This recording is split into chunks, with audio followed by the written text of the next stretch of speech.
Okay, so today we will be discussing on the digital fundamentals. Okay. I wanted to continue from last session where we were discussing on some industrial semiconductor background and very basics on the industry. Um, if you guys are okay with that, I'll continue with fundamentals, or we can still discuss few semiconductor background. Okay, so it's up to audience choice.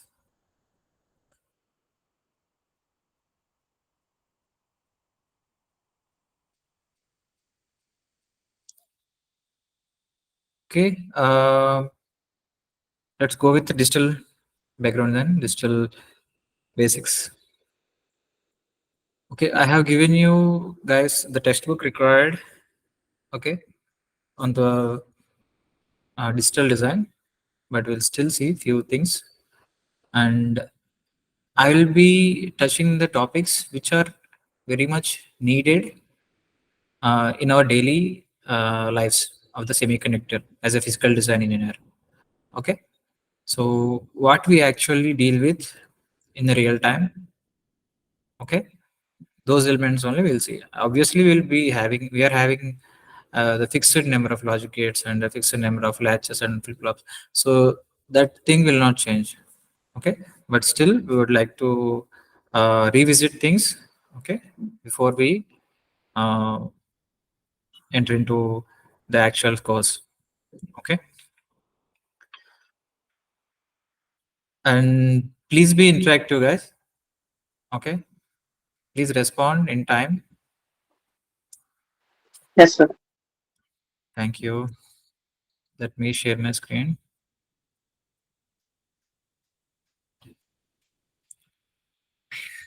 I have some material that can help in revisiting the concepts. Okay, so we are today discussing on the sequential circuits. Okay, so which are very important in terms of uh, what we call uh, entire semiconductor. Okay, the logic gates are very common thing that you guys are very much aware. Okay, I don't want to go to the very much ABCD of each logic gate. What is the truth table of AND gate or gate? I don't think that is needed. If you anyone is not from the core background, if you still need to revisit, you want me to revisit logic gates, I can still go. Okay. Otherwise, you can continue with the sequential elements, which plays a major role. Okay, in terms of the physical design or a DFT or any domain that we have in semiconductor. We will discuss why the weightage for sequential blocks is too high. Okay. No. So the main things that we have are latch, resistor, flip flop. Okay. So resistor and flip flop are both same. Okay.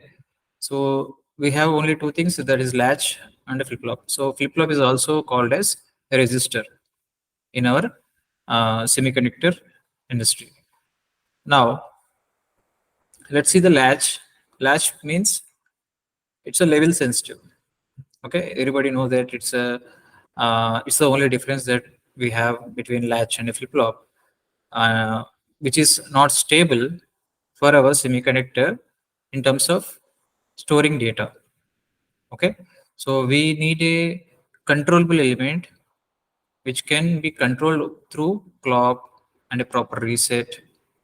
Okay, and latch is not a control element, it's a not a stable element. So latch is level sensitive. Level sensitive is where you have both positive and I mean the high and the low phase. Okay, so positive latch passes input to output on high phase and whole value on low phase. So in semiconductor, we uh, we use latch in terms of where we have 0.5 nanosecond requirement. So latch can give you only 0.5 nanosecond data hold, because the rest of the 0.5 second it will alter. So it's a level sensitive. So it will change. Okay, once the level is, Excuse me, sir. yes. Yes, sir, here you told about hot data hole. What is it, sir? Come again. I didn't get You you. told about data hole. Word, like, Data. hole. That's now you came across. Mm, okay. Sorry, I didn't get that. Can you rephrase Okay. what? Can you rephrase? Some points you're saying and the data hole you say. Yeah, okay. Regarding the latch only, right? Yeah, yes, yes. So latch. So latch has only two stages. I mean, it's a level sensitive. We have two levels. One is high and a low, high phase and a low phase. So should I draw that? Are you able to understand that? Let me draw to make it a little bit more clear.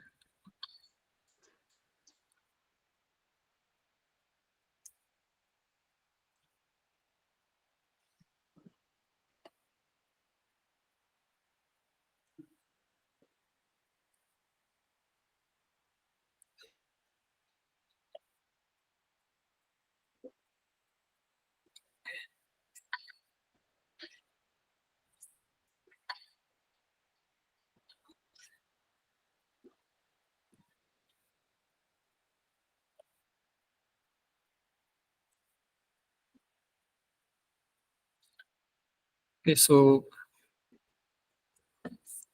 everybody has this idea that this is one cycle, right?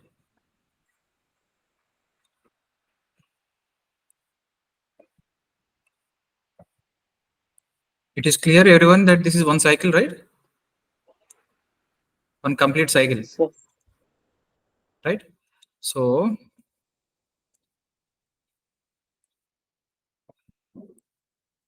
sorry, I'm using the touchpad. Uh, my drawing is so bad. Okay. I hope you guys are understanding. This is half cycle, and this is the rest of the half cycle.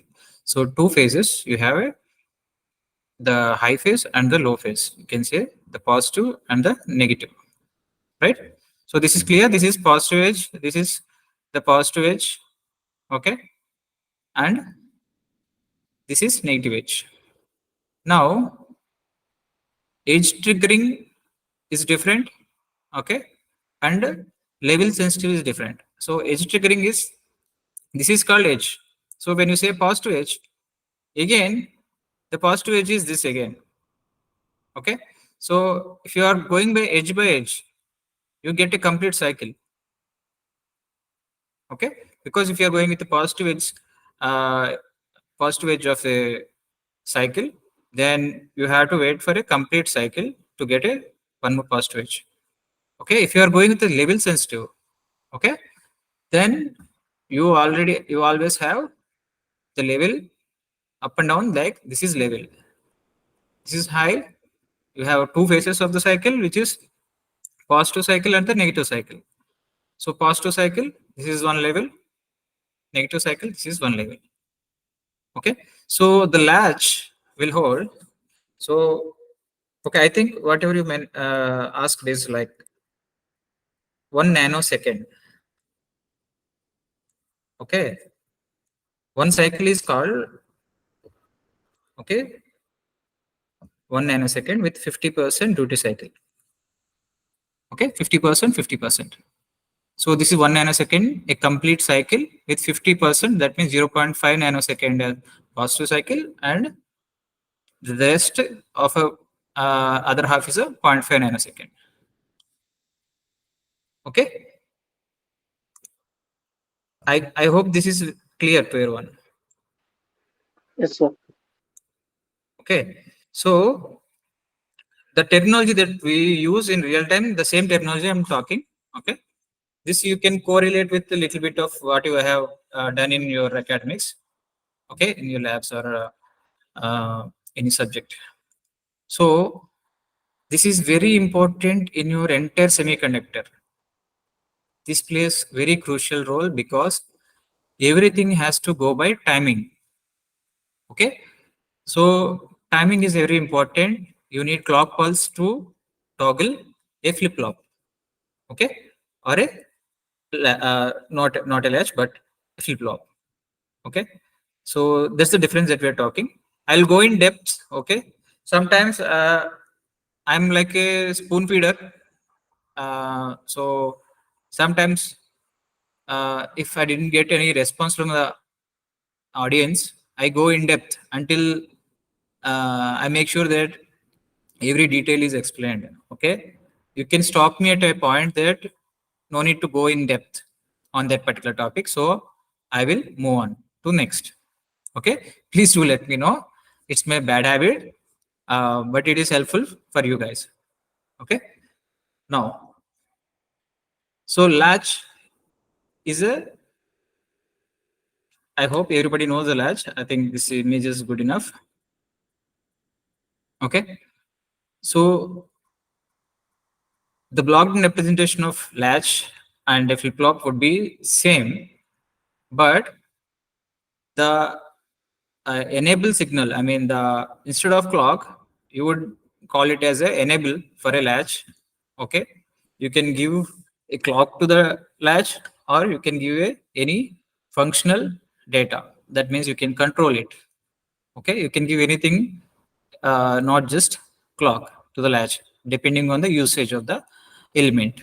Okay, so these are all sequential elements, these two, latch and flip flop. So because of the 0.5 nanosecond availability of the latch, and the next 0.5 nanosecond, the data will change in a latch. Okay, so it is not useful for one cycle. Complete cycle, you cannot hold the data in a latch. Okay, so for that reasons, we use flip flop. Okay, which will hold one bit of data throughout the cycle. Either it is a negative edge or a positive edge. Okay. Now, so flip flop is an element that has two stable states. Okay. So in the definition itself, you can see the word called stable. Okay. So quite often flip flop is also used denote as edge trigger register. That means, as I said before, either positive edge or a negative edge. Okay, so the positive edge and negative edge depends on the clock. Okay, so if your if your register is a negative edge, that means you are giving a negative clock. The clock, the data latches at the negative edge of the clock. Okay, so positive edge, negative edge, these are the two edges that we have in a cycle. Okay, and data storage is the prime purpose of a flip flop. We use it to store one bit of data, either with a positive clock or a negative clock. Okay, so positive clock always start with the positive phase, negative clock always starts with negative phase. That is the difference. I'm being brief. Okay, I hope you guys understood that. Now, a register is a flip flop. Flip flop register is both are same in technicality. Okay, we call a flip flop as a register, and a register means backend. It is a flip flop. Either it is a positive edge trigger register or a negative edge trigger register. Okay, we use flip flop and register as a vice versa as synonyms. Okay, it's clear.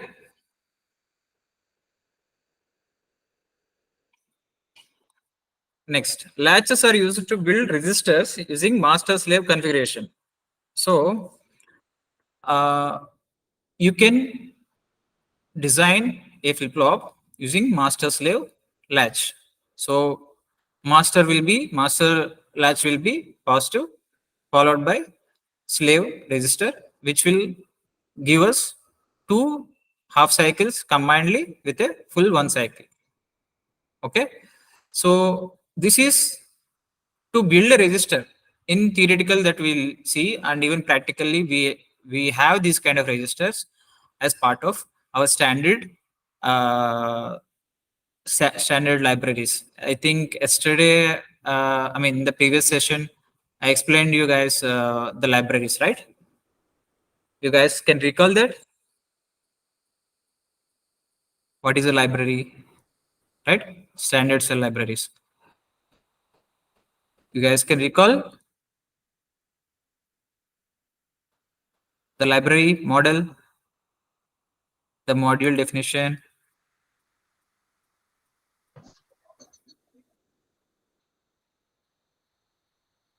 I'm not getting any response.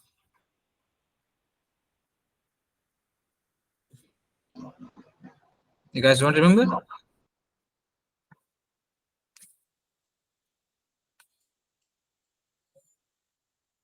In the last session, we discussed on the paint. I have written and shown how a module it is written, and that is a library model of a simple AND gate. Okay, and we call these as standard cell libraries. So what are the things that will come under standard cell libraries?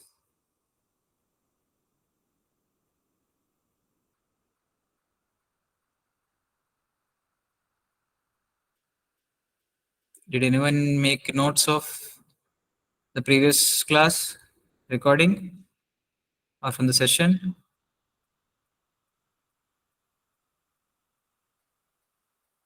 No? Oh God. Hmm.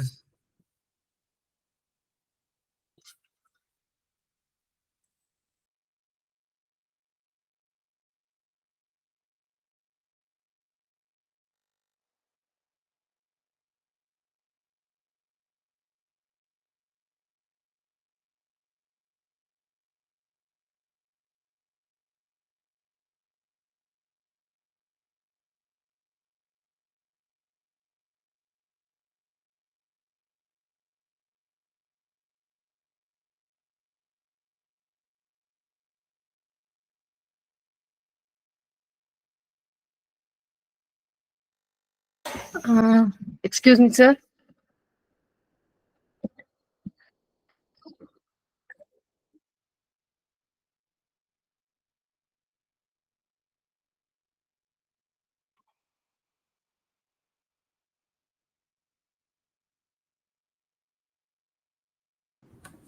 Yes, yes. Standard cell libraries are like logic gates, flip flops, Mm-hmm. latches, Correct. and Right. Mm-hmm. other cells like synchronizer cell, Very good. some other Yes. cells it contains. Thank you. Thank you so much, Lakshmi. Good.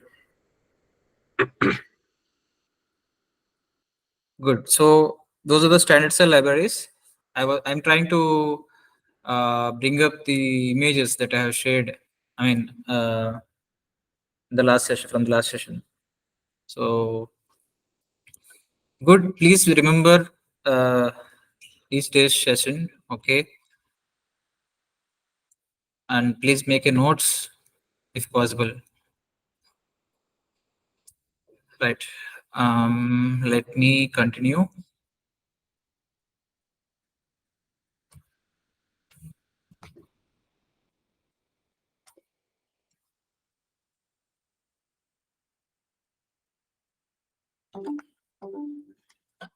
So making a notes will help you guys. I'm not sure I told you in the previous session, but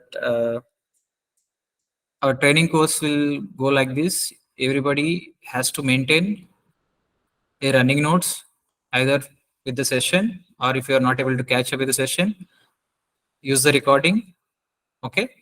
And in the next session, you should have that notes whatever the topics that we discussed, everything end to end. Okay. Why notes is required is we have multiple reasons which are helpful for you, but I'm given to give you two reasons which are very, very important. Okay. One is during your interviews. If you have a running notes, it is easy to revise, revisit, okay, and you will write that based on your understanding. So you can easily revisit it and you can keep it for your interview preparation. That is one. Second thing is every every time you move from one company to another company, okay, or this is one case scenario. You change a company, you want to attend one more company interview, okay, still you need that. So entire interview process you will need that running notes. Second is, so once you join the company as a beginner, as a fresher, okay, so as I told you, no one will teach you. They expect you come trained. Your seniors, lead, manager, everybody in the company will expect you to be trained and available to start working. Okay.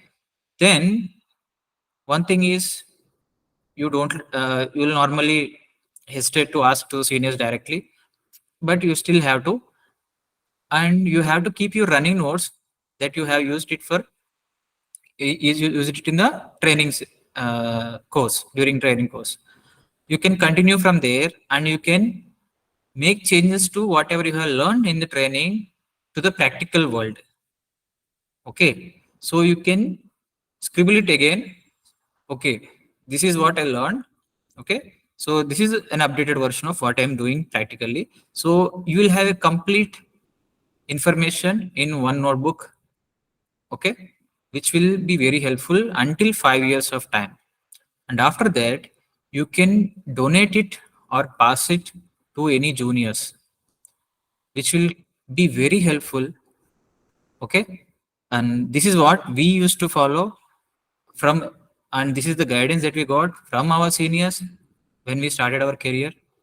Okay, this is how I have seen everybody when I started my career. My colleagues, my leads, my managers used to say the same. Okay, so please maintain running notes either through session or from the recording. Yeah. Okay, I hope that is clear, everyone. Next. So these standard cell libraries, as we discussed, are very important because they are the input files for our physical design. So without library file, without standard cell libraries, you cannot do anything in the semiconductor. So where do you get the standard cell libraries from? Anybody? Where do we get the standard cell libraries from?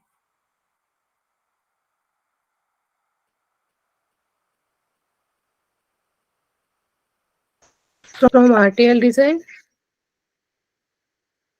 Even RTL design engineer also has to use that. So I told From you we get it from specification. somebody. Uh, no, these particular libraries are based on the technology node. I'm giving a hint. So Yeah, TSMC nanometer. yes, from which fab you are going to get manufactured your IC. Okay, that manufacturer, you get the libraries from that manufacturer or the fab.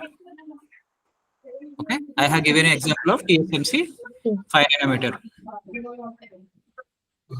Okay, so these latches, along with the latches and flip flops, there will be synchronizers, resistors, okay, all sort of cells that are useful, okay, in terms of your execution and to build any IC.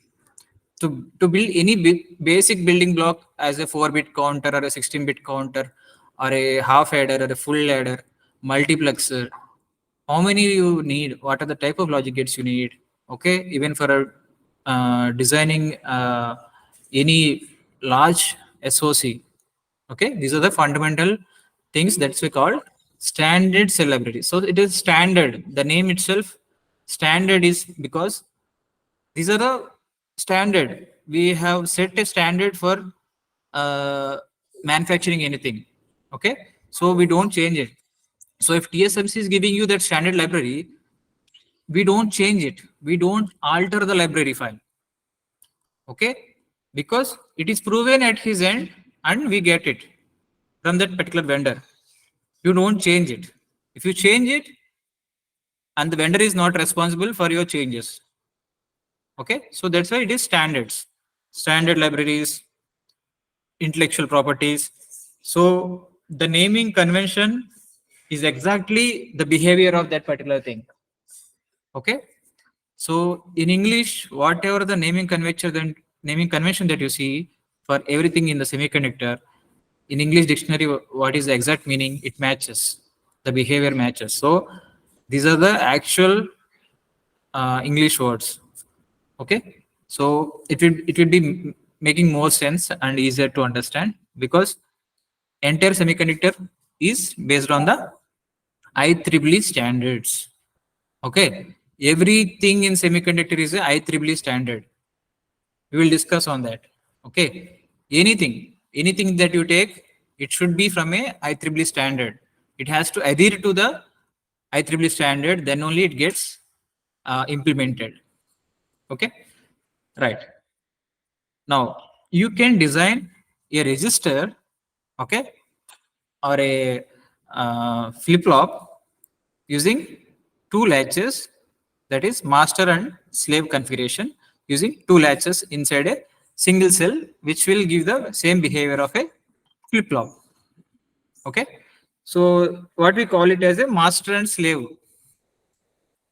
So in the standard cell libraries, these type of latch based registers are also available, but we never use it. That is what he's saying, but are almost never used by itself in a standard digital design flow. Okay, because these are unstable elements. Latches are unstable elements. The reason we never use latches to store a bit of data. We use it in a different purpose that you will learn part of your course. Okay, you'll learn that. But remember that latches are used only for a different purposes, purely for a particular one. I'll say one application. Latches are mostly used in clock gating circuits. Okay, clock gating circuits. Remember this, we will discuss again. Okay, clock gating circuits. That is now advanced for you. The topic we will discuss at a later stage. Somebody can note it down and remind me on a later stage. Okay, that is also a good thing to follow it up. Next, so quite often latches are inserted in the design by mistake. Yes. So while writing RTL code, you never insert latch. Never. There is no possibility at all. If you take any code, you will write module. Okay, module so and so. Let's say module full header, inputs, outputs, wire, registers. Okay, if it is input, output port, logic, behavior, end module. You never mention a latch. Correct? So latches are quite often not inserted by the designers. Okay, they might be inserted by mistake. Okay, that's why I have explained the difference. Then I am coming to this. Okay, I hope you understand. Now there are several types of memory elements like SR, JK, T, D, but okay, but we will be using only D type. Okay, D type flip flop, D register. we will not use SR, JK, T, and D. You guys know why? Because you have done for each and every D type memory element, you have done a lab in your academics. Okay, because I have done it, I still remember. Okay, so you know the difference of the waveform, the behavior of the output. Okay, which element is stable and which is not. D is a IEEE recognized stable element to be used in the semiconductor. Okay, the reason I am only specifically explaining as per semiconductor standards what is needed for you guys in the fundamentals. Okay, you don't need to go through SR, JK, and T. I mean, as a theory, you can, if you forget what is the difference between SR, JK, T, and D, you can still go and get a clarity. Okay, but D is the one that we'll be using, and we will be continuously using D register. So it might be a D flip flop or a D latch, nothing else. Either D register, D flip flop or a D latch. Only these two elements will be used in the entire semiconductor. Okay, clear? Yes, sir. Okay.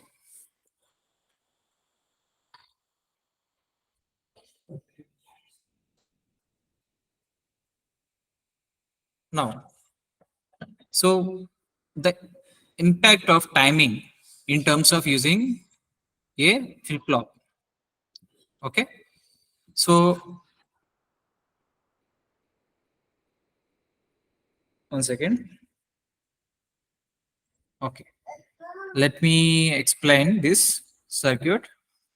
Can anybody give a little bit understanding on this from this image? What you understand from this?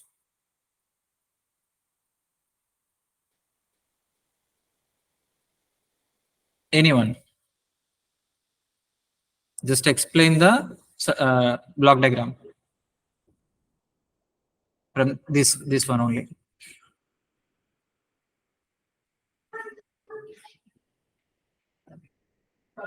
Anybody? So it looks like I have stored that in the first flip flop. I have stored that data after processing some combinational logic are there. So some addition, subtraction like that happen. After that, again we are storing the data in Very good. C aloud. Very good. Very good. So you have two resistors, and in the two resistors, the path, the connection between the two resistors, you have a combination logic. Combination logic might be anything that is any circuit related to addition, subtraction, multiplication, division, anything related to combination logic circuits. Okay, so this purely will be logical gates. When you say combination logic, it is entirely logical gates. Okay, now in this behavior, uh, I'm just want to I'm curiously asking if anybody know that this question. I'm about to ask a question, and if you guys know it, you can say. If you don't know it, it's okay. Okay, these are sequential elements, right? What is the input for this sequential element? How is this sequential element functions? If you want to store 1 bit of data, what is the main thing that you need to store and toggle the flip flop? Clock, Clock. clock. Clock. Correct. To toggle the logical gates, I mean to make a transition between logical gates, what do you need? Do you need clock? No. No. Correct. Good. You don't need clock for transition of combination logic gates. If you give input to an AND gate, you will get output, okay, without any combination, without any clock. Okay, so this is the basic fundamental that you guys have to remember. Combination logic gates doesn't need clock. The only clock that is needed in your entire SOC is a flip-flops. Clear?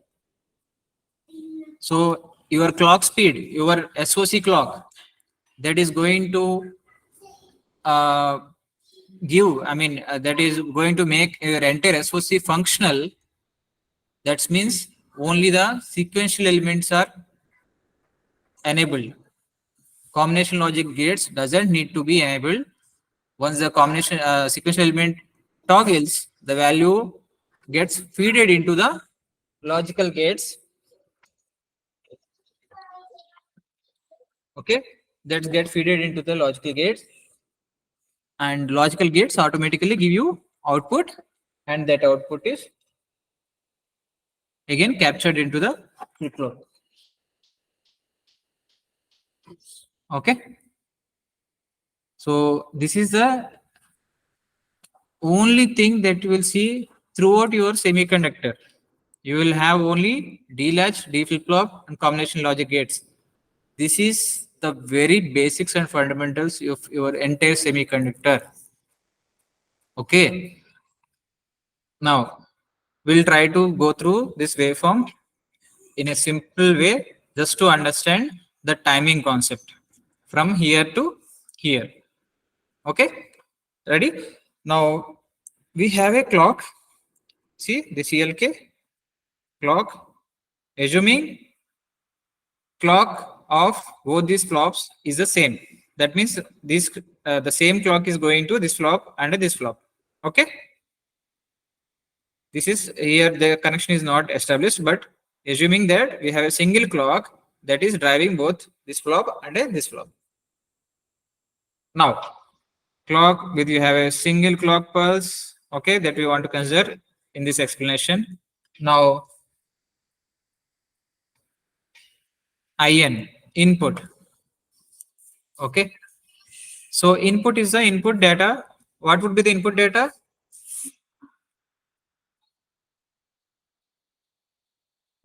What would be the input data? What kind of input you can give to the flop?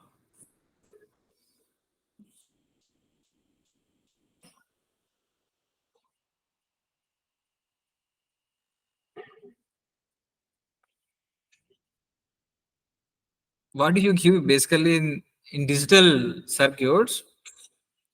Digital circuits are functioned by what?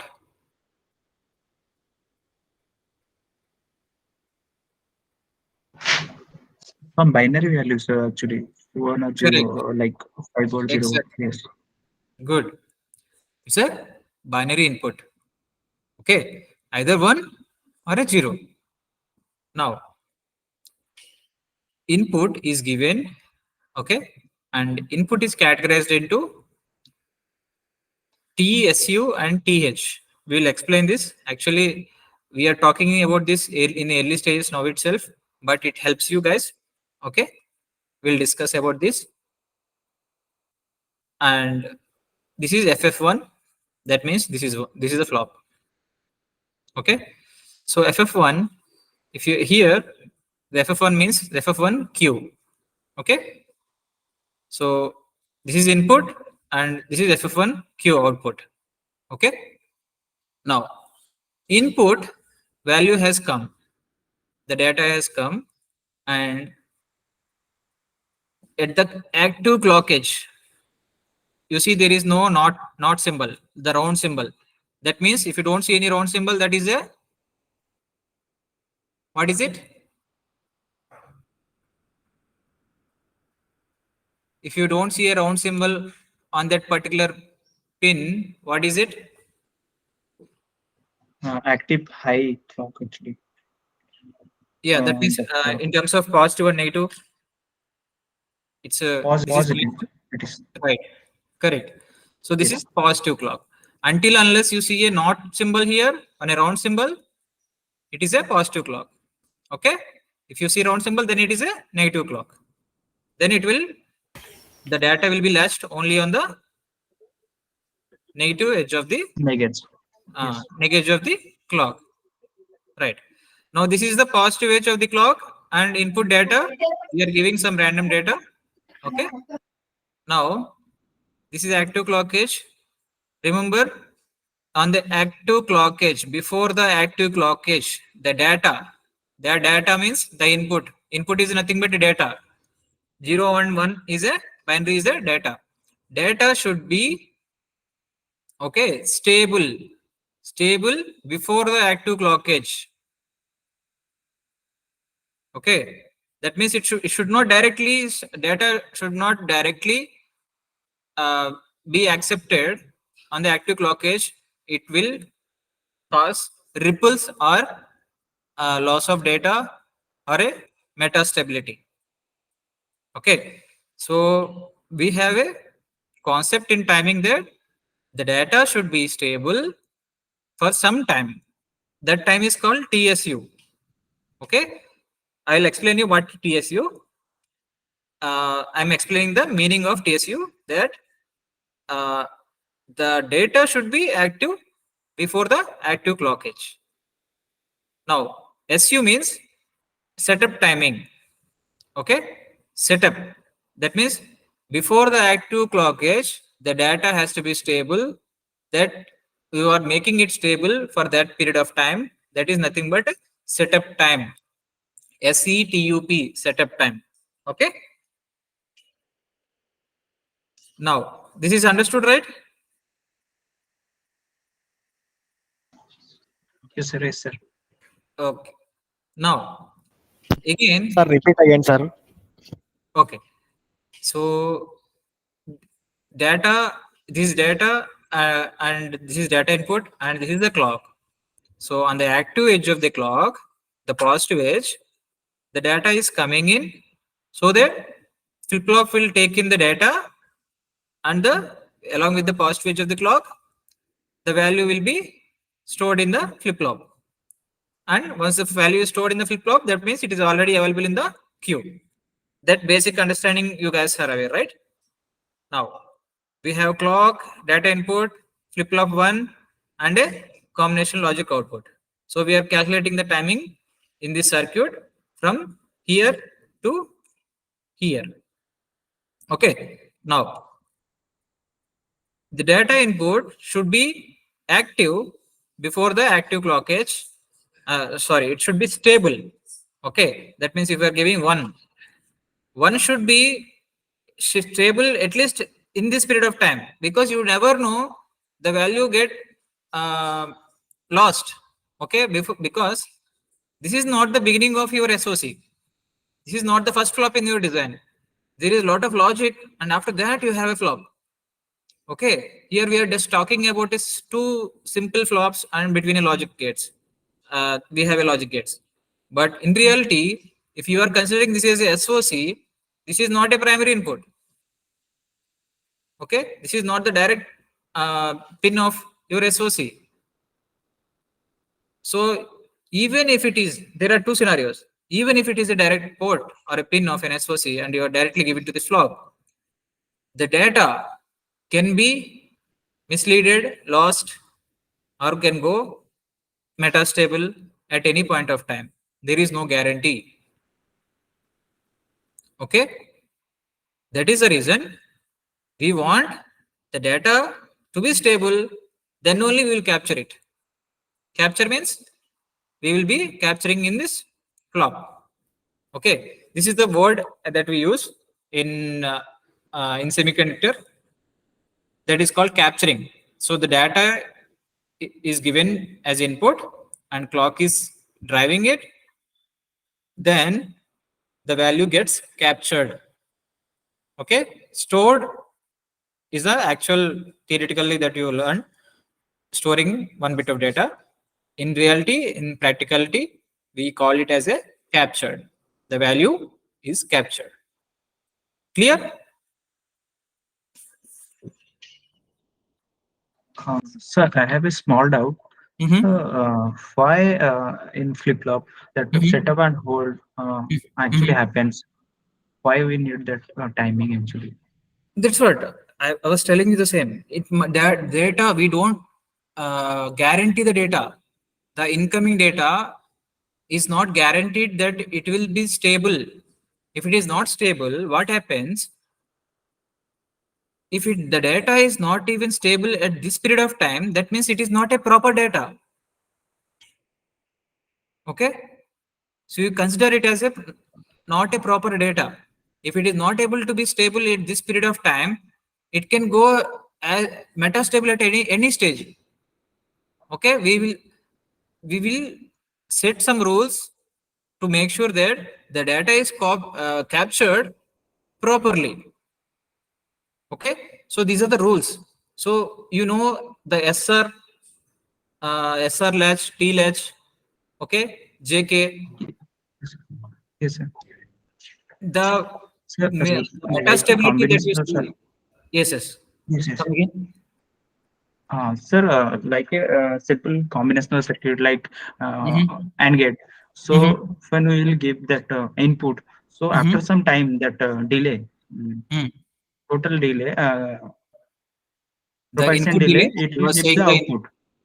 the transition delay, the combinational Yes, transition delay, right? yes, Right. yes. That is T logic. In yes, in same flip flop actually, same flip flop, but Mm. in flip flop we need that window setup and hold. Yes. Uh, We don't need any hold for combination logic. We need it for yes, flip yes. flop because we are not storing anything here.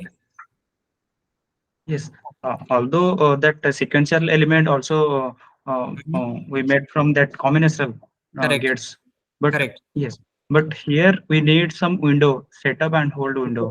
So because why we need we, that type? because we are playing with clock.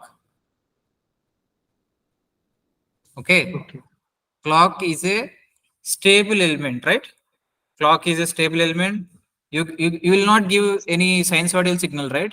You will give a digital exact 1 nanosecond pure pulse, square pulse, yes, correct? Why you give it? yes, Because you want the data to be captured as fair as the clock. There shouldn't be any loss. You know, right? In sinusoidal also, there is no 100% capture in analog circuits. You know that, right? yes, yes, In square, you will capture as it is. You want to capture it because it's a 1 or 0. Even a small change, a small ripple that can make 0 to 1 and 1 to 0.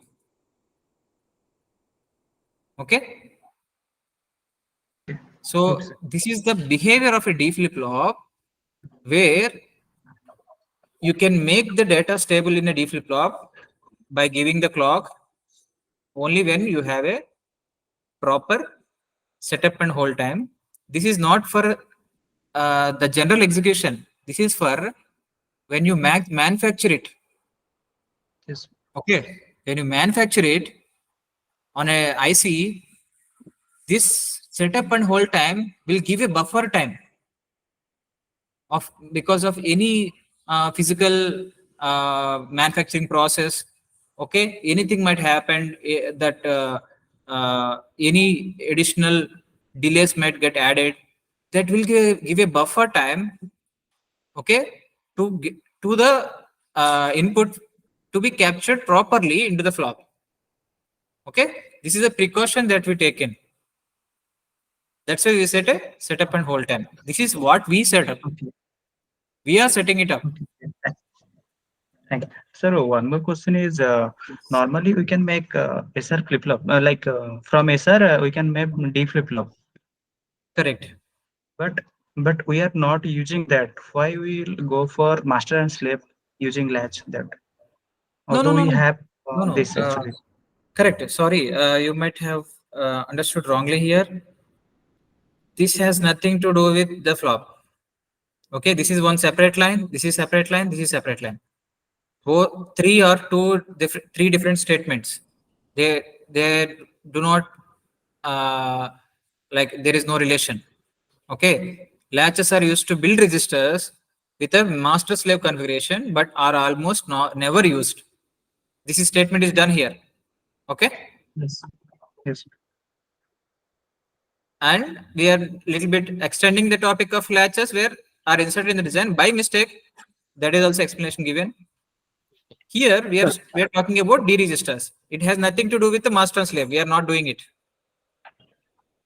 Here D register obviously will be the same SR. Okay, but in theoretically that you talk about SR.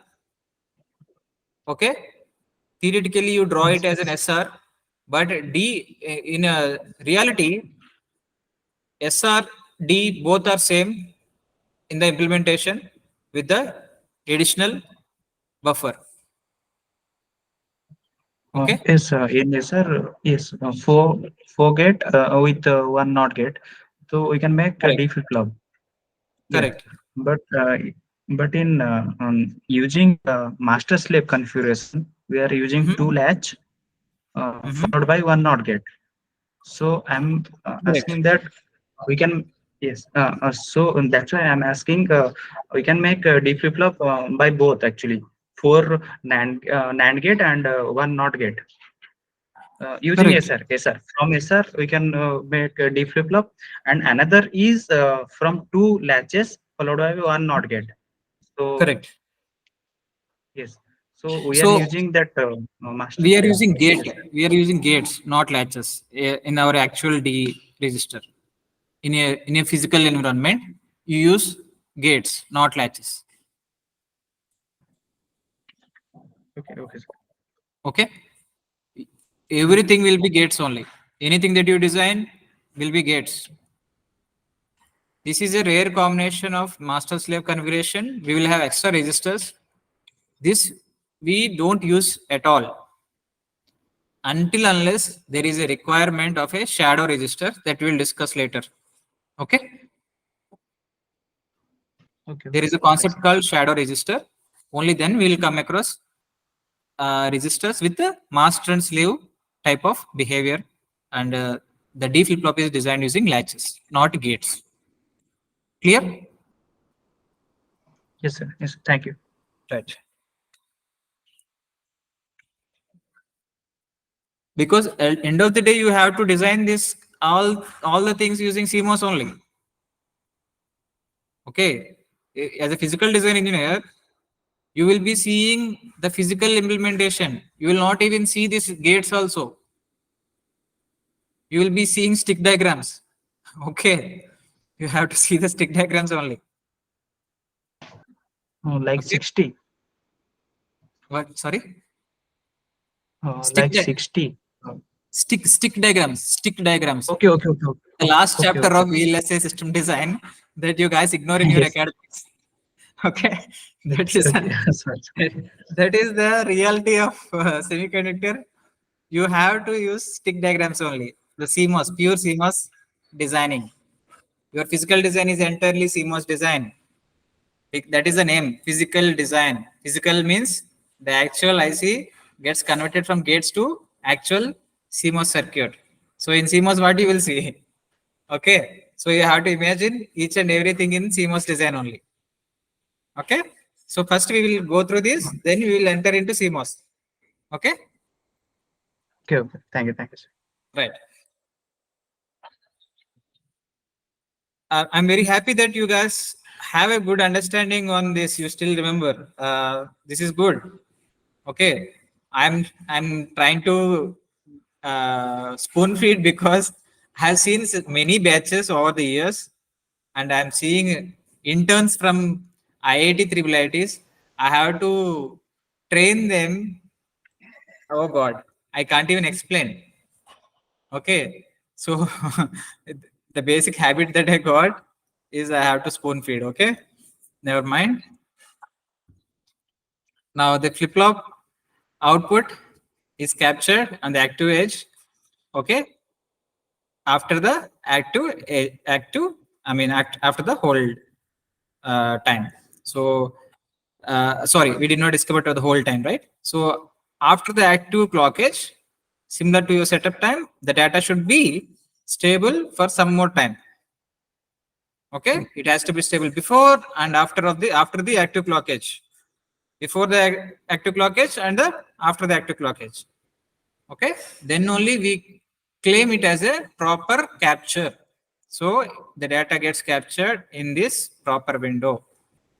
Okay, and it will stay continuously till this one complete cycle. right? So the data is stable continuously throughout the cycle, right? Now CL out, the combination logic, the T logic, the transition logic. So from here to here, transition logic, we calculate it as a T logic. That means the transition of the logical gates. Okay, though it doesn't need a clock. Okay, for transition, it will take minute seconds of time. Okay, that we will still consider minute nanoseconds. Okay, that we still consider part of your capturing. And at this point, okay, at this point, if there is any delay, that could be because of the combinational delay. If you do not consider this combinational delay, then you are seeing the old value still here, not the new value. Okay, you, because all the registers will have one value already. Okay, either it's 0 or 1. So if you are having a old value here, maybe if you have set all the sequential elements before you start programming, that means when you reset the entire design, what is the default value that you have? It's 0, right? Your entire SOC will have a default value of 0, because before you go into design something or program something, you make your entire design to be known, to be a known state, to be in a known state, correct? So it will be 0. So it will still consider it as 0 because you did not calculate the T logic, combinational logic timing. Okay, so now the TCQ means clock to Q. Okay, so the clock to Q delay. Okay, the TQ delay. The TQ delay, what all comes into TQ delay?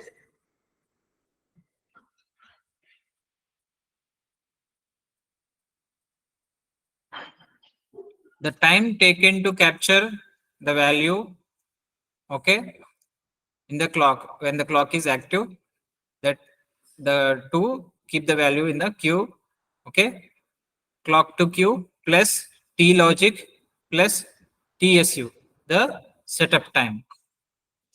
Okay, so which setup time? This setup time or this setup time?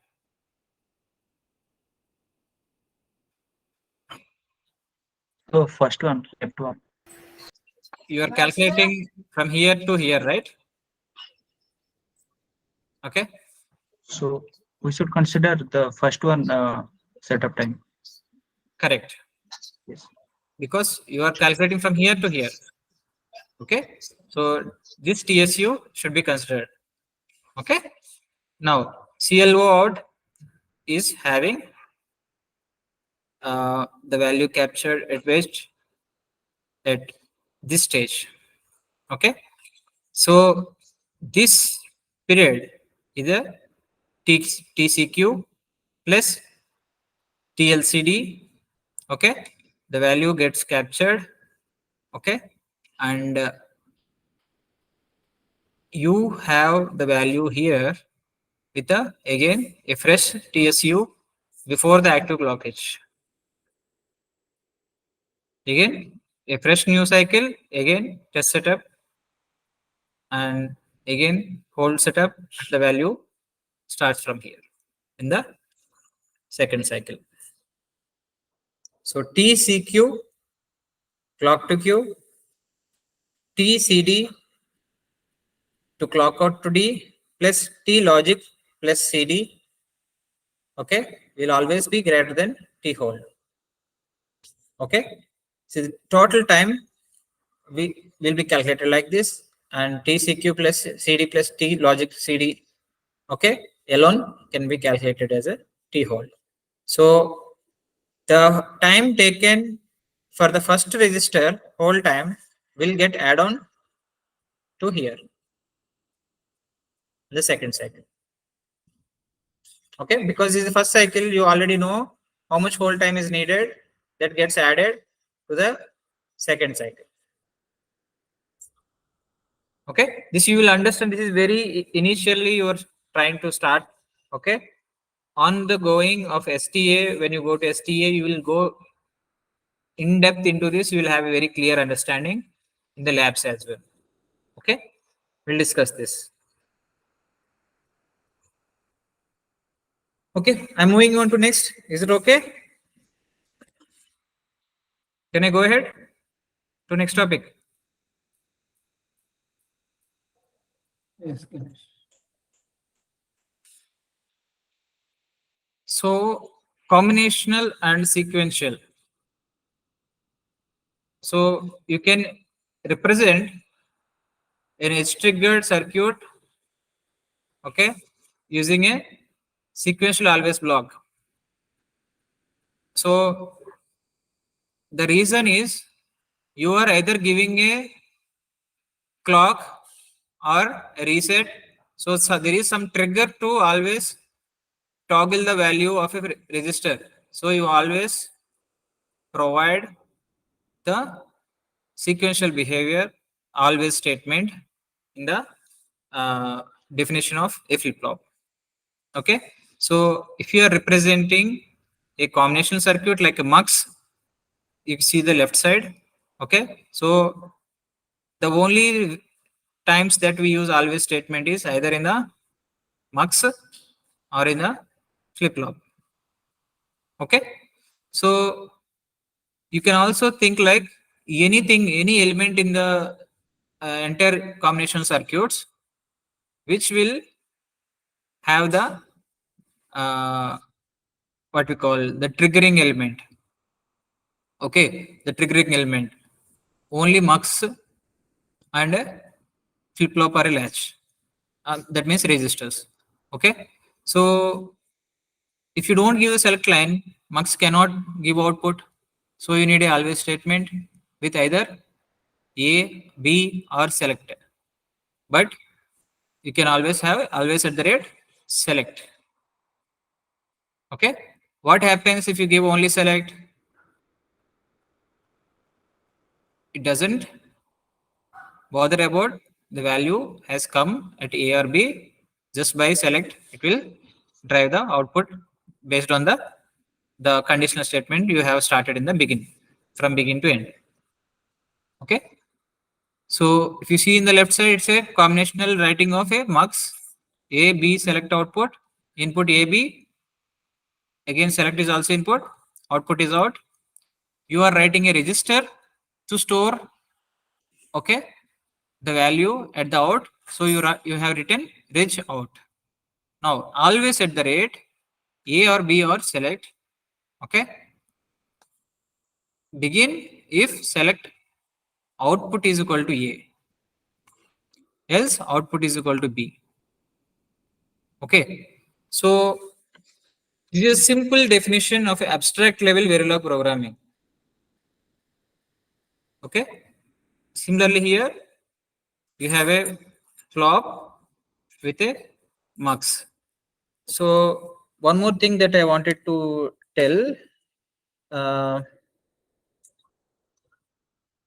okay, let's do this. In entire semiconductor, as I said before, we have only D flip flop or a D latch, but all the D flip flops will have a mux at the D path after DFT insertion. Okay, we convert all the existing flops in the design to scanned D flip flops. Okay, so I don't want you guys now itself to understand what is DFT and scan. Okay, but I will tell you in simpler words that DFT is something that you want controllability and observability of entire logical gates. Okay, entire logical gates in the design. So I'm jumping into some DFT to continue forward. Okay, is it okay? Are you on the track with me?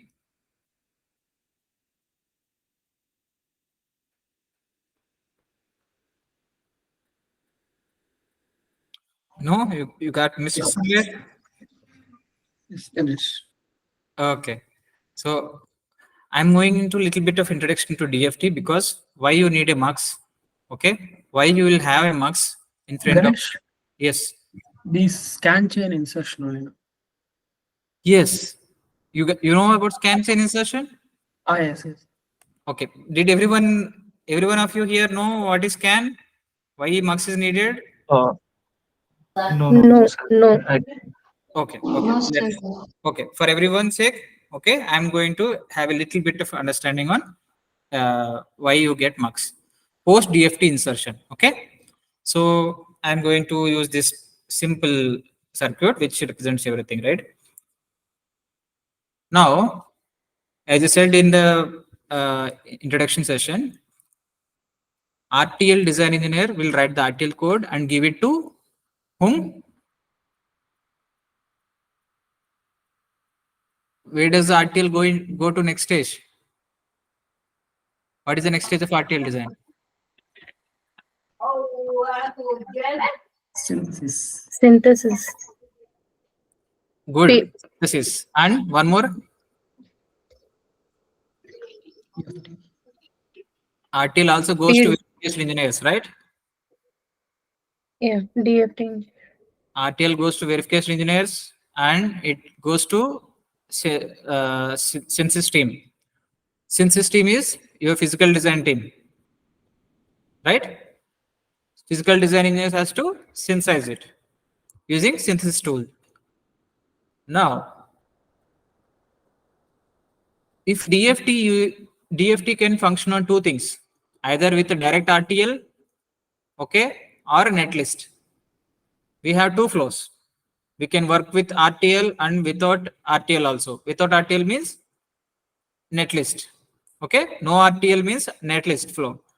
RTL flow means we are taking RTL as input. We can do both. We have two things.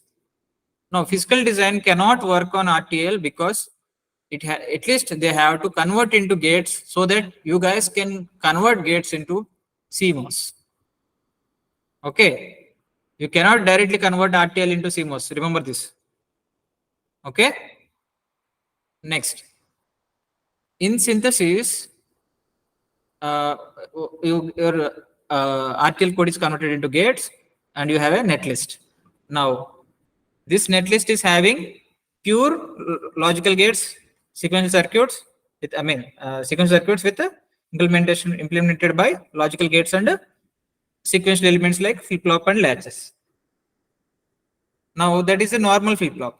The flop that you see in the netlist is a normal flip flop. Now the role of a DFT engineer is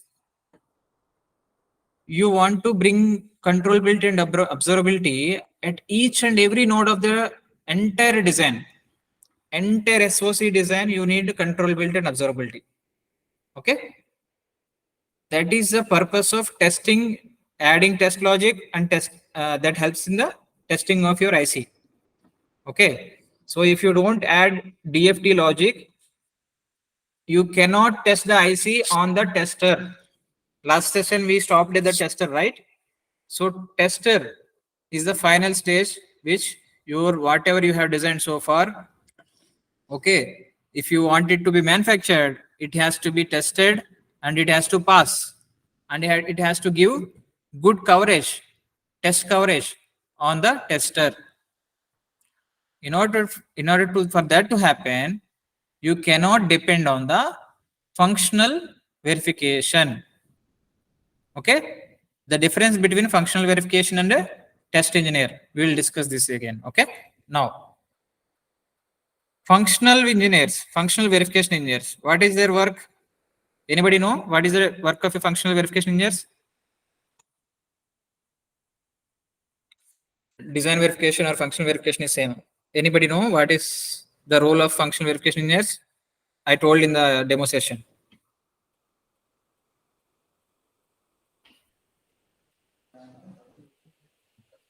Hmm?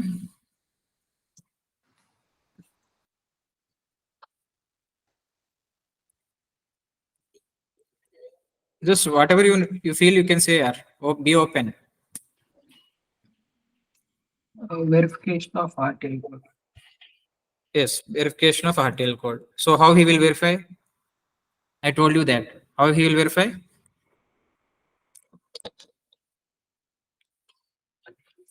You guys have done digital lab in your academics.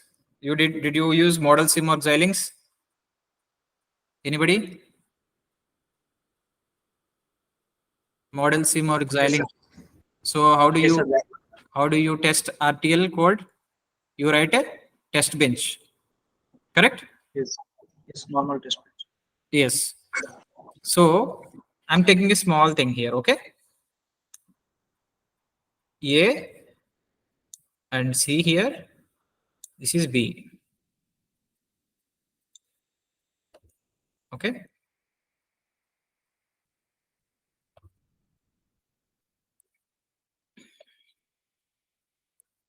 This is simple AND gate. Okay. This is considering I'm taking an example of entire SOC design with only one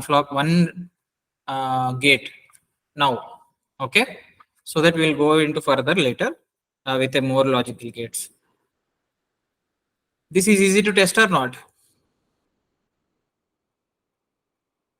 If you want to test this, what you want to test? You want to give inputs and check the output, correct? Yes, perfectly. Now, you want to check the behavior of the gate. That is a functional behavioral testing, correct?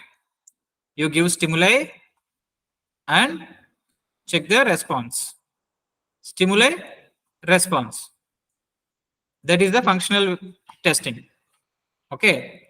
So he can only enter at this level and capture the value at this level. He cannot go into each and every node of the millions and billions of gates inside your entire SOC design. Okay. That is a drawback of a functional verification, and this drawback is causing manufacturing defects. Okay. Why IC needs to be tested? In order to capture manufacturing defects before we manufacturing that at particular IC, before going into market, it has to be written as okay, tested. Okay.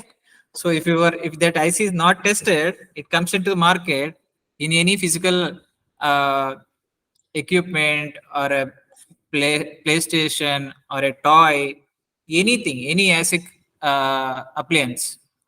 Okay. Now what happens? That becomes faulty. You have purchased something, some product, electronics product, which is having a small IC. Okay. Within the first 5 minutes or 1 day usage or even for a 1 month usage, it became faulty and it stopped responding. Okay. So who will you blame? You will blame the company, the manufacturer. You purchase some toy from XYZ company. See, these XYZ company toys are waste. All are with fault and defects. Okay, it will not work more than 1 month. Right? So the business is lost. If you're talking about a small toy, I'm talking about, okay. If you are taking a mobile phone, which is the value of the product is going to increase from toy to even a larger, I mean, even if a costly toy, there are costly remote cars, quadcopters. Okay, so there are many kinds of toys in the market which may be too costly, robots which are having ICs inside. The value of the product increases. Okay, you will fight with the owner. You will not sit quiet, right? You purchase the product and you will say, okay, what happened? It's my fate that I got a faulty product. You will not sit like that, right? You will have a warranty, guarantee. You will go and fight with him. You will ask for a exchange, replacement, or refurbishing. Correct? Now, with a larger SOC designs, okay, when you have more combination logic gates, you cannot expect more faults. This is the credibility in the semiconductor. Semiconductor companies don't want to lose in the market because the market has many competitors. Every product has multiple competitors in the market. They don't want to lose the market. If one product gets faulty also, his entire market will collapse. Not even entire, he will not be able to recover from that. There will be a billions and trillions of loss. For that reason, you have to test any product. Similarly, in semiconductor, you have to test. So for the testing, the results of testing is either you get a defect, okay, or you identify the defects and make that particular IC to be faulty. Now, fault means what happens? Okay, there are multiple fault types here. Now, I'm not going to teach you entire DFT as of now. I'm going to be very simple.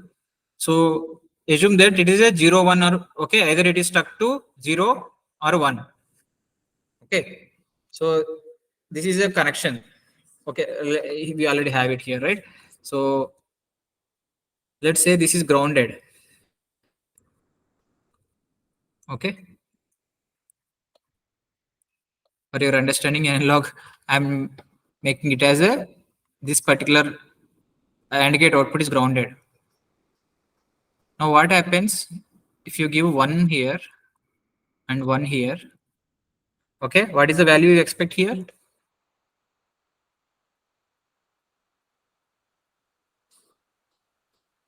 Guys, AND gate. 1. Sir, Right, 1. Okay, you expect 1 here. If you have this gated to ground, that means stuck at 0. What is the name? What we call the defect name? Stucks. Okay, stuck or short. Okay, stuck or shorts. Okay, so in stuck we call it as stuck at 0 or stuck at 1. Stuck at 0 means it is grounded. Stuck at 1 means it is connected to the power supply. Now this means it is 0. Okay, now what do we get here? You will get 0. You will not be able to pass 1 once it is stuck. Okay, now this is faulty. What is the defect? What is the defect?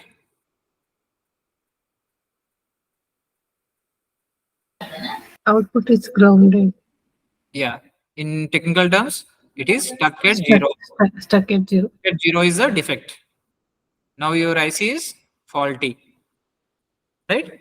So in order to avoid this, okay, so because in test bench what happens is, even if the internal functional behavior, I mean, you don't care about the internal circuit, what is happening, okay, you might even still, after having defects also, you might get a expected response. Okay, that is possible. Even if the inputs, I mean, you give the stimuli correctly, but internally you might have many defects, but still you might get the expected response. But that is not correct. Okay, so because of that, you need to gain access or gain controllability at each and every node. Okay, so at each and every node. So you might have multiple millions of gates connected back to back in a combination logic circuit.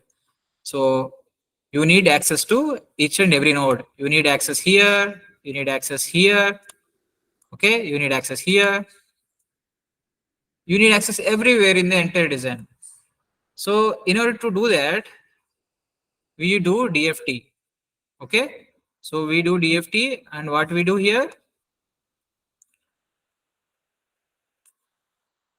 we try to convert the existing flip-flop into scannable flip-flop. Scannable flip-flop in the sense, what we want to do is, we want to make sure get here. How can you get here? Okay, here in this code, what did you write here? You have written register, right? You have created a register in this particular circuit. That means you are giving observability. Observability means you are able to capture the value. It's not like the some circuit you gave input, your output has come. Where it went? Where did the output go? What is the value? Are you directly capturing here, or you have some more logic and after that you are capturing? Okay. So if you have a register, you know what value is stored here, right?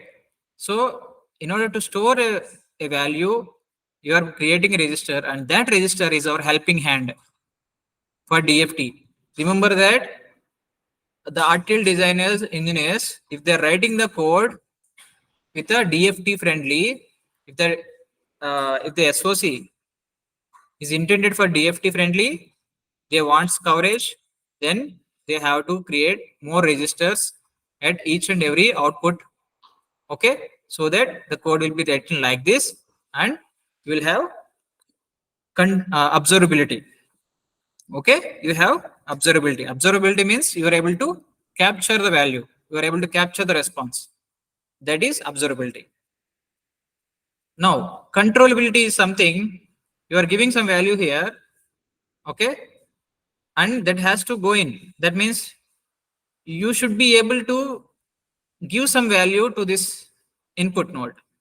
Okay, let's say in this circuit you have controllability at A and B. Do you have controllability at D at this node directly? You can you bypass this? If this is a single cell, you cannot. Okay, I'm taking an example. Okay,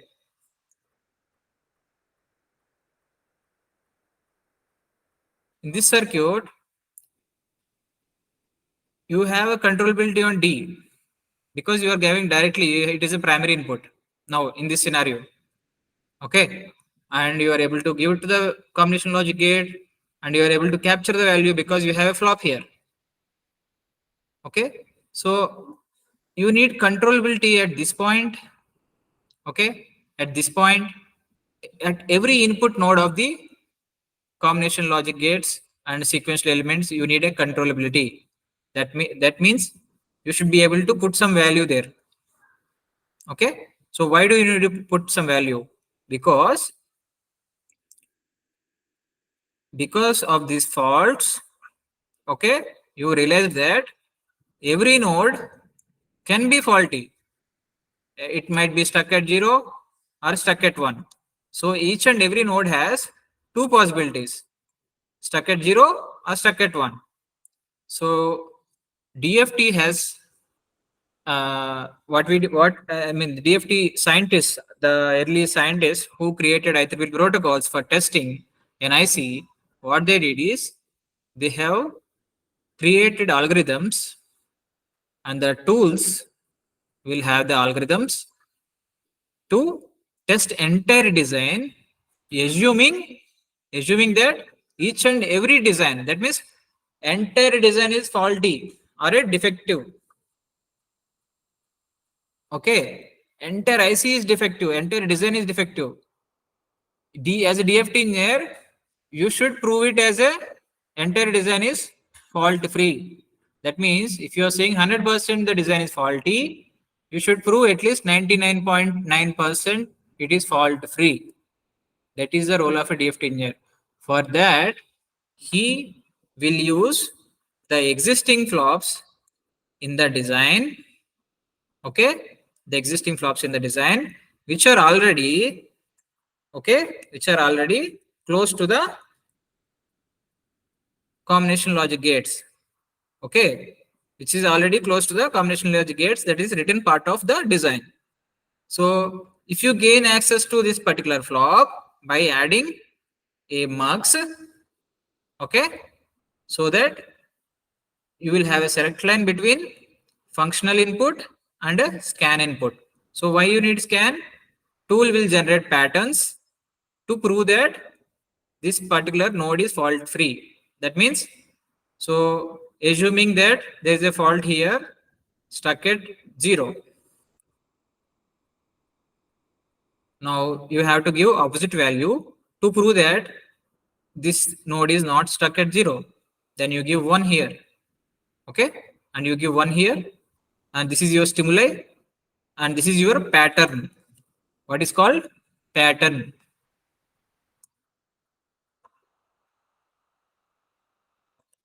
Okay, test pattern. Test pattern will have stimuli, and it will also capture the response. Once this stimuli is created and response is captured, and combinedly this will be saved in a vector file.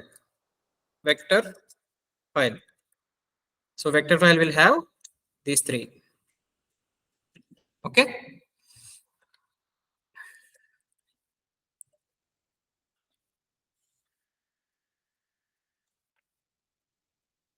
Right. Now to create test pattern, okay, your design is already designed in very clearly. You don't want to disturb the functionality behavior, the functional behavior. Okay. If you don't want to disturb the functional behavior, you should make sure that you don't give anything from your functional path. Okay. That means this is your original functional behavior, the D flip flop, and this is your D input connected to somewhere, some primary input or something. You don't disturb the connectivity. You don't feed in anything into the D path. You create a separate path by adding a mux. Mux is the only way that you can add a controllability on the D input. Correct? So you need a controllability on the D input, and you can bypass it by adding this mux. So now A, this is select line 1. If your select line 1 is 1, you give scan input. That means test input. Okay, test data input. If select line is 0, that means you are off. You are setting the select line to be off. That means you are setting the test mode to be off. So your functional mode will be as it is. So for that reasons, when you give the netlist to DFT or RTL to the DFT, we convert existing flip flops into demux flops. Demux flops means there is a mux inside the flip flop cell added to the D. So I'm telling you this, guys.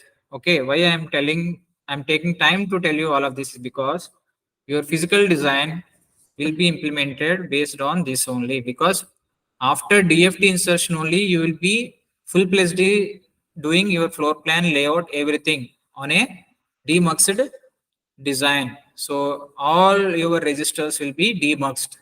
You will have a mux inside that. Is it clear?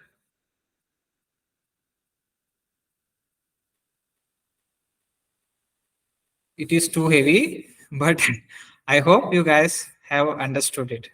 Okay, you can take this recording and make a notes so you will easily understand. Okay, those who are new to scan chains, okay, this is for you, the explanation is for you. I hope you guys understood. If you don't, just let me know, I can re-explain it. Any queries?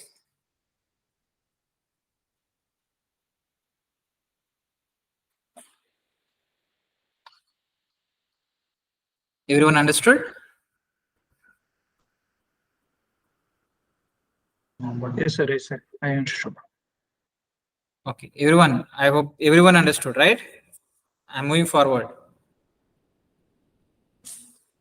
Okay, I explained DFT only to tell you that why there is a mux and why this circuit is important. Okay, your entire physical design implementation will happen with a design where your flip-flop is not just a flip-flop, it will have a mux with a test data input and a functional path. Will have two paths to handle. Okay, This is important because your next stage is you're going to physical design implementation. You will be learning that this is important. Okay. Okay, then I'm moving forward.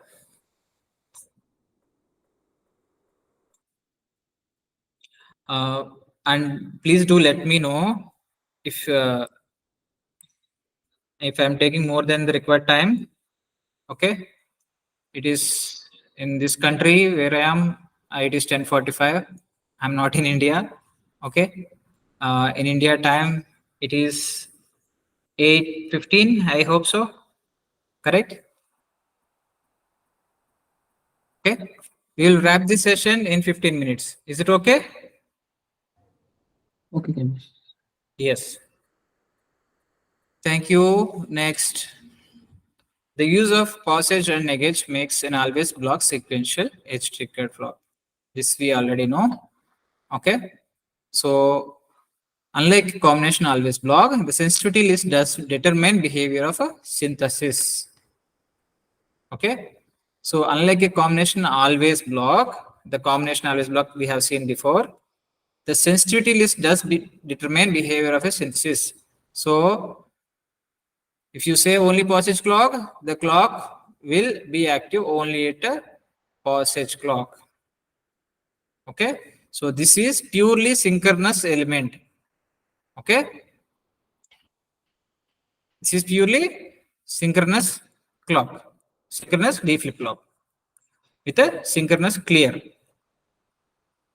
This is D flip-flop with asynchronous clear. Okay. So whenever there is a passage clock with active low, negate clear B means active low. Okay. Then the behavior of the flop will change. Okay. So if you add this negate clock B immediately when the clock is active low, okay, the value gets changed. So this is asynchronous. So in reality, we know we don't use asynchronous. I mean, D flip flop is a asynchronous clear. We don't use it. Okay, only when there is a requirement as per the design. Okay.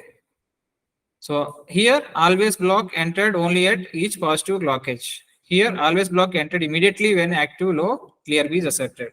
Okay. So it is already mentioning that if you use just clear, okay, or negate clock, this will create issue. You have to mention what is it is a passage clear or a negate clear. Clearly you have to mention. Okay.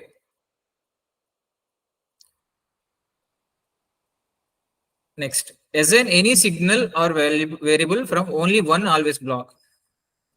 Be wary of race conditions. The reason why you have to carefully write an always block is it will not create any race condition. If you do not uh, set always at the rate properly, okay, you will end up with race condition. Race condition is where tool doesn't know what to do when both the conditions are active. Okay. So if both the conditions are active at a time, always statement will not function. So tool will be confused and tool will try to execute in parallel. Okay. It will not stop. It will execute in parallel. Okay. If it executes in parallel, it will be creating an ever-ending loop. It will create ever-ending loop. Okay. So that is a race condition you should not be going into. Anyway, race condition will not come for you guys. You are not verification engineers. Okay. This is just a good to know knowledge. So this is a waveform for a synchronous clear. Okay. Where this is clock, D input, clear B is active. Okay. This is first data is active when it is a data started active at a exact negative edge of the clock. But at the positive edge of clock, the value of the D is 0. So Q will be 0 for the entire cycle. Correct? Okay. Now, previously as we discussed, this is what? C to Q, clock to Q delay. Clock to Q delay is the extra. Okay. Next, again in the next cycle, again the Q is captured with that delay, and that delay will be continued forward. Okay. Now, this clear B is active here till this point, and at the active negative edge, okay, clear B has gone down. Okay, so it is clear on the clock edge. It doesn't impact your synchronous clock behavior because it did not enable this clear B in the always statement. So it doesn't behave based on the clear B. Okay, whereas if you see the clear B, once clear B is set low, okay, again the data is set low on the addition of how much, one, that half nanosecond delay gets added on top of your existing data. So existing data is somewhere here to here. Okay, again that's get added. Okay, the Q became low because of the clear B. Okay, with the C to Q delay, clear activated, it became low, and Q also became low. Okay, so clear happens on the falling edge. So D flip flop we will never use with asynchronous clear. Okay, we never use D flip flop with a asynchronous clear because this behavior is, we don't want this behavior. We want for entire cycle.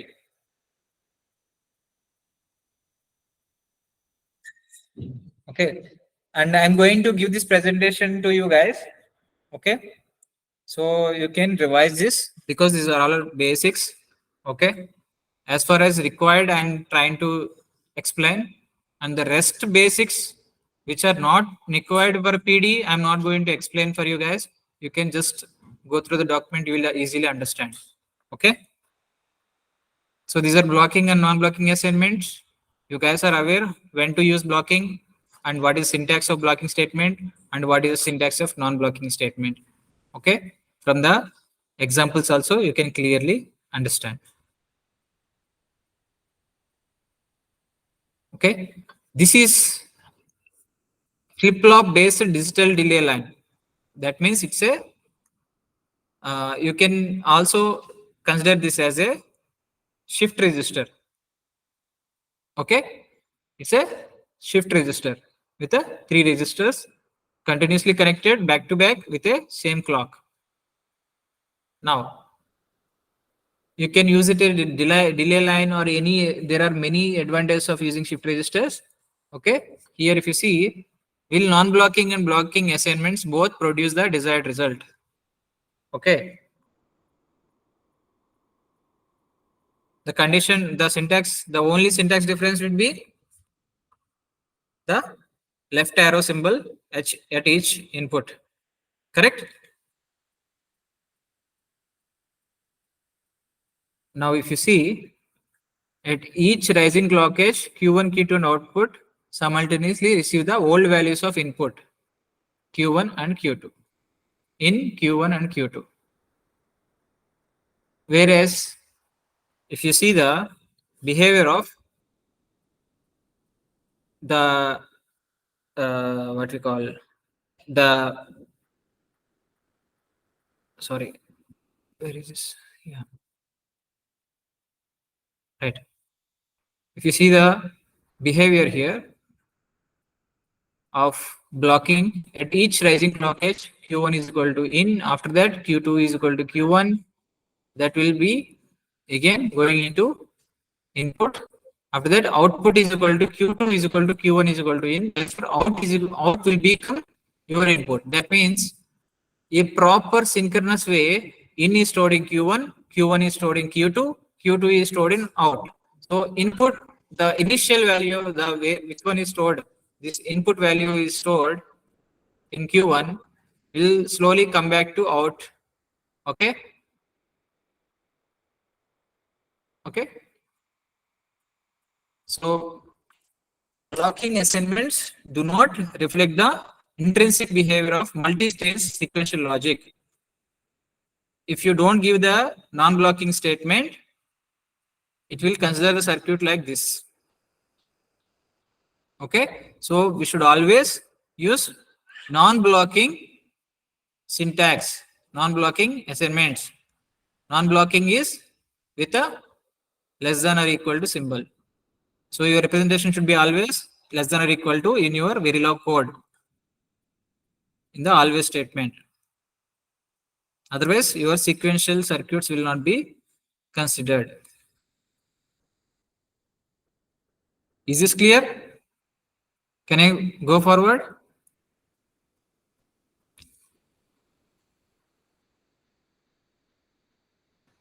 So this is a, sorry. Okay. Okay. So this is same, and this is asynchronous ripple counter with 74HC393. Okay, it is using T register and a negative edge clocking. Okay, if you want to learn, you can learn this. Otherwise, it is okay. It is very basic. You have done this lab in your academics. Okay, ripple counter. You can understand this. I'm not going to explain now. And single D register with asynchronous clear, you have already seen the code previously. Okay, based on this context, you can still understand. We have a waveform. I'll give you this document after the session. Okay, please go through this. Okay, synchronous counter. Okay, 4-bit synchronous counter is very important, guys. Okay, because sometimes in the interviews, they might ask you guys to design it, write a code for 4-bit counter. Okay, either with a synchronous counter. Okay, using they might ask you to draw the diagram. Okay, the schematic of the circuit and explain them. Okay, sometimes they do. This is only for freshers. Okay, mostly in the trained freshers, if they don't want to spend time on digital basics, they will directly go to the physical design concepts, because they want to know more on the CMOS and physical design, not on the digital design concepts. Okay, for a physical design interviews. You can still go through this. Okay.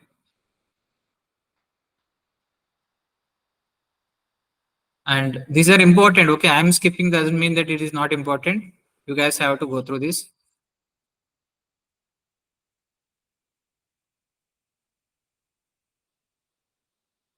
Okay, so that's it for today. And we have lots of time, guys. So let's go clear by clear without any rush. Okay, let's be clear on what we are learning, have a strong foundation, then we move into PD. Okay, so we have 15 days of time to complete your digital basics and CMOS design entirely. All the CMOS basics also. CMOS will be more actually, because that is the actual implementation. We have to, I'll provide you the assignments once CMOS starts. I'm not going to provide, we are not going to much do on the digital assignments, but on the CMOS, we will have assignments. Okay, so I'll also give you, once the digital is done and before going to CMOS, I'll give you the CMOS textbook. Okay, that will come in handy. You guys can go through it, as well as we will also go through, we will revise in my presence, and we will finish it together. Okay? Right. So, any queries, any questions? How was the session today? Are you guys able to understand?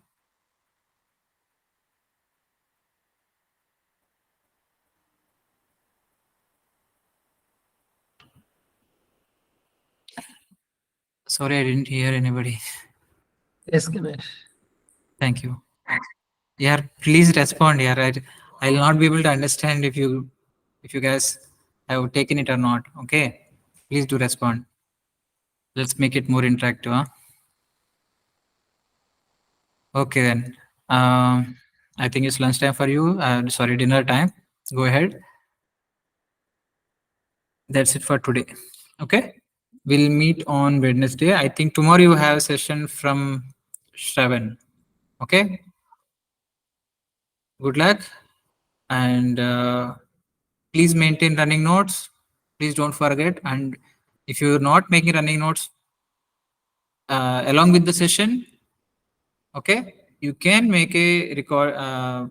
You can make a running notes using the recording, and you have to do it immediately after you get the recording. Okay, if you make a delay, you will forget. Okay, you will forget it, so you will not be able to recall. You have to entirely depend on the throughout the session recording. Okay, so I wouldn't encourage you guys to do that. I would encourage you guys to immediately make a notes after the session within just 2 to 3 hours in between that time. Okay, right. Thank you everyone. Have a good day.